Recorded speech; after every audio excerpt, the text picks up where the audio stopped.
ಒಂದು ಕಾಲದಲ್ಲಿ ಕರ್ನಾಟಕದ ರಾಜಕೀಯದಲ್ಲಿ ಕೆಲವೇ ವರ್ಗಗಳ ಕೈಯಲ್ಲಿ ಅಧಿಕಾರ ಕೇಂದ್ರೀಕೃತವಾಗಿತ್ತು.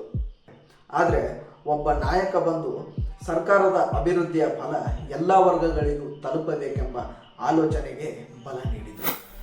ಭೂಮಿಗಾಗಿ ಕಾಯುತ್ತಿದ್ದ ರೈತರು, ಸಾಮಾಜಿಕ ಅವಕಾಶಕ್ಕಾಗಿ ಕಾಯುತ್ತಿದ್ದ ಹಿಂದುಳಿದ ವರ್ಗಗಳು ಅವರ ರಾಜಕೀಯದಲ್ಲಿ ಹೊಸ ತಿರುವನ್ನು ಕಂಡರು ಅಂತ ಹೇಳಬಹುದು. ಆ್ಯಂಡ್ ಆ ನಾಯಕ ಯಾರಂತ ನೋಡೋದಾದರೆ ಅವರೇ ನಮ್ಮ ಮಾಜಿ CM ಆದಂಥ ದೇವರಾಜ್ ಅರಸುರವರು.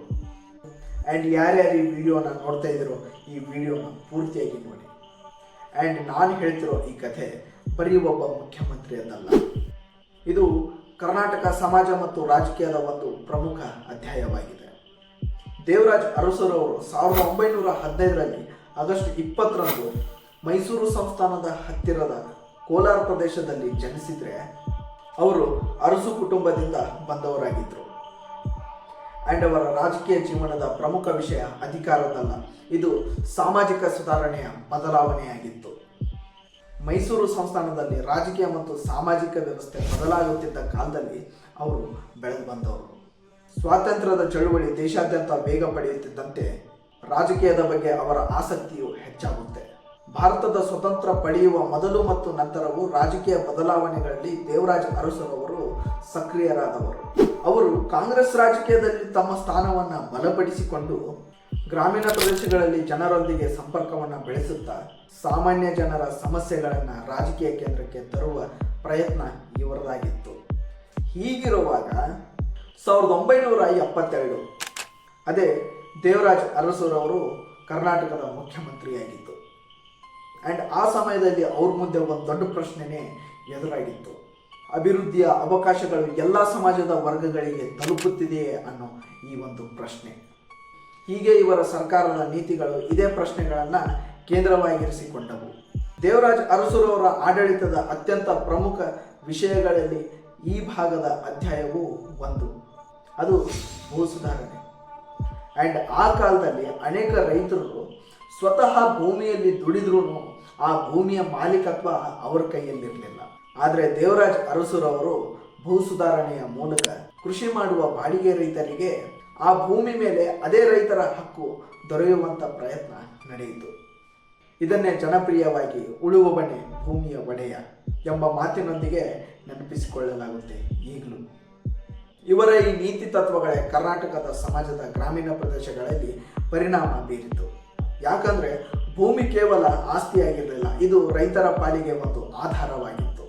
ಆ್ಯಂಡ್ ದೇವರಾಜ್ ಅರಸುರವರ ರಾಜಕೀಯದ ಮತ್ತೊಂದು ಪ್ರಮುಖ ಭಾಗವನ್ನು ನೋಡೋದಾದರೆ ಅದೇ ಹಿಂದುಳಿದ ವರ್ಗಗಳ ಸಾಮಾಜಿಕ ಮತ್ತು ಶೈಕ್ಷಣಿಕ ಅಭಿವೃದ್ಧಿ. ಸರ್ಕಾರಿ ಉದ್ಯೋಗ ಮತ್ತು ಶಿಕ್ಷಣದಲ್ಲಿ ಅವಕಾಶಗಳು ಸಮಾಜದ ವಿವಿಧ ವರ್ಗಗಳಿಗೆ ತಲುಪಬೇಕೆಂಬ ಚರ್ಚೆಗೆ ಅವರ ಆಡಳಿತದಲ್ಲಿ ಹೆಚ್ಚಿನ ಮಹತ್ವ ದೊರೆಯಿತು. ಆ್ಯಂಡ್ ಇದ್ರ ಜೊತೆಗೆ ಹಿಂದುಳಿದ ವರ್ಗಗಳ ಸ್ಥಿತಿಯನ್ನು ಅಧ್ಯಯನ ಮಾಡಲು ಸಮಿತಿ ಮತ್ತು ಆಯೋಗಗಳ ಮೂಲಕ ಕ್ರಮವನ್ನು ತೆಗೆದುಕೊಳ್ಳಲಾಯಿತು. ಇದರ ಪರಿಣಾಮವಾಗಿಯೇ ಕರ್ನಾಟಕದಲ್ಲಿ ಮೀಸಲಾತಿ ಮತ್ತು ಸಾಮಾಜಿಕ ನ್ಯಾಯ ರಾಜಕೀಯದಲ್ಲಿ ಒಂದು ದೊಡ್ಡ ತಿರುವನ್ನು ನೀಡಿದವು ಅಂತ ಹೇಳಬಹುದು.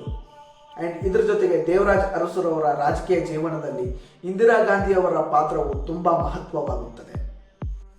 1970ರ ದಶಕದಲ್ಲಿ ಕಾಂಗ್ರೆಸ್ ರಾಜಕೀಯದಲ್ಲಿ ಪಕ್ಷದ ಒಳಗಿನ ರಾಜಕೀಯ ಬದಲಾವಣೆಗಳ ಸಂದರ್ಭದಲ್ಲಿ ದೇವರಾಜ್ ಅರಸುರವರು ಇಂದಿರಾ ಗಾಂಧಿಯವರ ಜೊತೆಗೂಡಿ ನಿಕಟವಾಗಿ ಅವ್ರ ಜೊತೆಗೆ ಕೆಲಸವನ್ನು ಮಾಡಿದರು. ಆದರೆ ರಾಜಕೀಯದಲ್ಲಿ ರಾಜಕೀಯ ಸಂಬಂಧಗಳು ಯಾವಾಗಲೂ ಒಂದೇ ರೀತಿಯಾಗಿ ಉಳಿಯೋದಿಲ್ಲ. ಆ್ಯಂಡ್ ಹಾಗೆ ಮುಂದೆ ಹೋಗ್ತಾ ಮುಂದಿನ ದಿನಗಳಲ್ಲಿ ಅವರಿಬ್ಬರ ನಡುವೆ ರಾಜಕೀಯದ ಭಿನ್ನಾಭಿಪ್ರಾಯಗಳು ಬೆಳೆಯೋದಕ್ಕೆ ಸ್ಟಾರ್ಟ್ ಆಗುತ್ತೆ. ಮುಖ್ಯಮಂತ್ರಿಯಾಗಿದ್ದ ದೇವರಾಜ್ ಅರಸುರವರು ಹಲವು ಸವಾಲುಗಳನ್ನು ಎದುರಿಸಬೇಕಾಗಿತ್ತು. ಹೀಗಿರುವಾಗಲೇ ಅವರ ಸಾಮಾಜಿಕ ನೀತಿಗಳಿಗೆ ಬೆಂಬಲ ದೊರೆಯುತ್ತೆ. ಆ್ಯಂಡ್ ಇದ್ರ ಜೊತೆಗೆ ವಿರೋಧ ಕೂಡ ವ್ಯಕ್ತವಾಗುತ್ತೆ. ರಾಜಕೀಯದೊಳಗಿನ ಭಿನ್ನಾಭಿಪ್ರಾಯಗಳು, ಪಕ್ಷದ ಒಳಗಿನ ಸಂಘರ್ಷಗಳು ಮತ್ತೆ ಬದಲಾಗುತ್ತಾ ರಾಜಕೀಯ ಪರಿಸ್ಥಿತಿ ಅವರ ಆಡಳಿತದ ಮೇಲೆ ಪರಿಣಾಮ ಬೀರಿತು ಅಂತ ಹೇಳಬಹುದು. ಆದರೂ ಸಾಮಾಜಿಕವಾಗಿ ಹಿಂದುಳಿದ ವರ್ಗಗಳನ್ನು ರಾಜಕೀಯದ ಪ್ರಮುಖ ವಾಹಿನಿಗೆ ತರುವ ಪ್ರಯತ್ನ ಅವರದಾಗಿತ್ತು. ಆ್ಯಂಡ್ ಇವ್ರ ಬಗ್ಗೆ ಎಷ್ಟು ಹೇಳಿದ್ರೂ ಕಡಿಮೆನೆ. ಹಾಗೆ ಮುಖ್ಯಮಂತ್ರಿ ಸ್ಥಾನದಿಂದ ದೂರವಾದ ನಂತರನೂ ದೇವರಾಜ್ ಅರಸುರವರ ರಾಜಕೀಯ ಜೀವನ ಮುಗಿಯಲಿಲ್ಲ. ಯಾಕಂದರೆ ದೇವರಾಜ್ ಅರಸುರವರು ತಮ್ಮದೇ ಆದ ಒಂದು ರಾಜಕೀಯದ ದಾರಿಯನ್ನು ಕಂಡುಕೊಂಡಿದ್ರು. ಆದರೆ ಕರ್ನಾಟಕದ ರಾಜಕೀಯದಲ್ಲಿ ಅವರ ಪ್ರಭಾವ ಅಷ್ಟೊತ್ತಿಗಾಗಲೇ ಅವರ ಕೆಲಸಗಳು, ಅವರ ಹೆಸರು ರಾರಾಜಿಸ್ತಿದ್ವು. ಹೀಗೆ ಅವರ ಆಡಳಿತದಿಂದಾಗಿ ಸಾಮಾಜಿಕ ನ್ಯಾಯ ಮತ್ತು ಹಿಂದುಳಿದ ವರ್ಗಗಳ ರಾಜಕೀಯ ಪ್ರತಿನಿಧಿತ್ವ ಕರ್ನಾಟಕದ ರಾಜಕೀಯ ಚರ್ಚೆಗಳಲ್ಲಿ ಇನ್ನಷ್ಟು ಬದಲಾದವು ಅಂತ ಹೇಳಬಹುದು. ಹೀಗಿರಬೇಕಾದ್ರೆ ದೇವರಾಜ್ ಅರಸುರವರು 1982 ಜೂನ್ 6ರಂದು ನಿಧನರಾದರೆ ಅವರ ರಾಜಕೀಯ ಪರಂಪರೆ ಆವಾಗಲೂ ಅಮರವಾಗಿ ಉಳ್ಕೊಂಡ್ಬಿಡುತ್ತೆ. ಕರ್ನಾಟಕ ಭೂ ಸುಧಾರಣೆ, ಹಿಂದುಳಿದ ವರ್ಗಗಳ ರಾಜಕೀಯ ಮತ್ತು ಸಾಮಾಜಿಕ ನ್ಯಾಯ ಈ ಎಲ್ಲ ಕ್ಷೇತ್ರಗಳಲ್ಲೂ ಅವರ ಹೆಸರು ಚರ್ಚೆ ಆಗ್ತಾನೆ ಇರುತ್ತೆ. ಅವರನ್ನ ಬೆಂಬಲಿಸಿದವರು ರಾಜಕೀಯದ ಸಾಮಾಜಿಕ ಬದಲಾವಣೆಯ ನಾಯಕ ಎಂದು ಕರೆದರೆ ಅವರ ನೀತಿಗಳನ್ನು ಟೀಕಿಸಿದವರು ಇದ್ದಾರೆ. ಆದರೆ ಒಂದು ವಿಷಯವನ್ನು ನಿರಾಕರಿಸುವುದಕ್ಕಾಗಲ್ಲ. ಕರ್ನಾಟಕ ರಾಜಕೀಯ ಸಾಮಾಜಿಕ ಇತಿಹಾಸದಲ್ಲಿ ದೇವರಾಜ ಅರಸುರವರು ಒಂದು ಮಹತ್ವದ ತಿರುವನ್ನು ನೀಡಿದಂತಹ ನಾಯಕ ಅಂತ ಹೇಳಬಹುದು. ಒಬ್ಬ ನಾಯಕನ ಮಹತ್ವವನ್ನು ಅವರು ಎಷ್ಟು ವರ್ಷ ಅಧಿಕಾರದಲ್ಲಿದ್ದರು ಅನ್ನೋದನ್ನು ನೋಡಿ ಅಳೆಯೋದಕ್ಕಾಗಲ್ಲ. ಅವರು ಅಧಿಕಾರದಲ್ಲಿದ್ದಾಗ ಏನೇನು ಕೆಲಸನ ಮಾಡಿದರು, ಏನೇನು ಬದಲಾವಣೆಯನ್ನು ಮಾಡಿದರು, ರಾಜಕೀಯ ವ್ಯವಸ್ಥೆಯಲ್ಲಿ ಏನೇನು ಸುಧಾರಣೆ ಮಾಡಿದರು ಅನ್ನೋದೇ ನೆನಪಲ್ಲಿ ಇಟ್ಕೊಳ್ಳೋಕ್ಕಾಗೋದು. ಆ್ಯಂಡ್ ಇದ್ರ ಮೂಲಕನೇ ಒಬ್ಬ ನಾಯಕನನ್ನು ಅಳೆಯೋದಕ್ಕಾಗೋದು. ಸೊ ಫೈನಲಿ ದೇವರಾಜ್ ಅರಸುರವರ ರಾಜಕೀಯ ಜೀವನ ಅಧಿಕಾರಕ್ಕಿಂತ ಹೆಚ್ಚು ಸಾಮಾಜಿಕ ಸುಧಾರಣೆ ಮತ್ತು ಹಿಂದುಳಿದ ವರ್ಗಗಳ ಸುಧಾರಣೆಯನ್ನು ಕುರಿತು ಒಂದು ಅರಿವನ್ನು ಮೂಡಿಸಿದರು ಅಂತ ಹೇಳಬಹುದು.